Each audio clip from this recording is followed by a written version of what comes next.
presented by Ma Durga Music. ये टुटवा के mummy कत गेली निकलू बाहर बजर खसवा आई तोरा मुंह के नहीं फोड़ देलियो तब रौबो एने के खिसियाल छिए अरे कोरिया बा अपन बहुत तीत लगी हाउ आ दोसर के बहुत मीठ लगी हाउ ले ना भैया की भेल हो भौजी भोरे भोरे बेला लेके किया ले बाहर ले तो तू सुने ले अनिल यादव एगो छौरी के दलिया मिठाई मोंगी बेलना से करैया पिटाई एगो छौरी के दलिया मिठाई मोंगी बेलना से करैया पिटाई नहीं सुनैया बात खाली मारैया लात मांगी खाना दैया धमकाई मौगी बेलना से करैया पिटाई मौगी बेलना से करैया पिटाई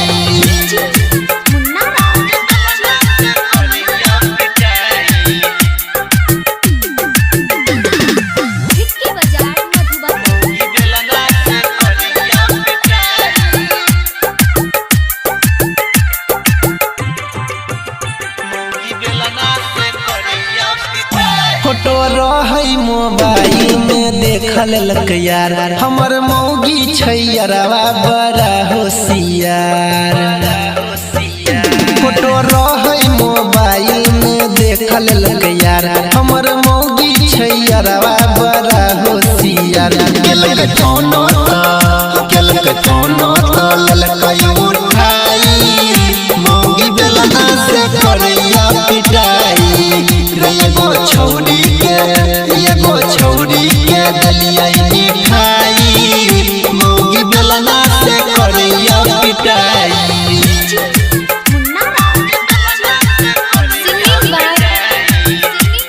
अनिल यादव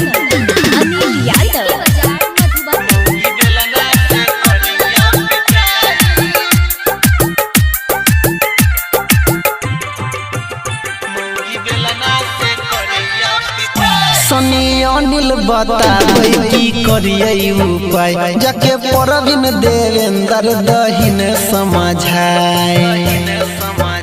सनी अनिल बताबै ने कोनो उपाय जाके परवीन देवेंद्र दहि तू समझाय नहीं तो नहीं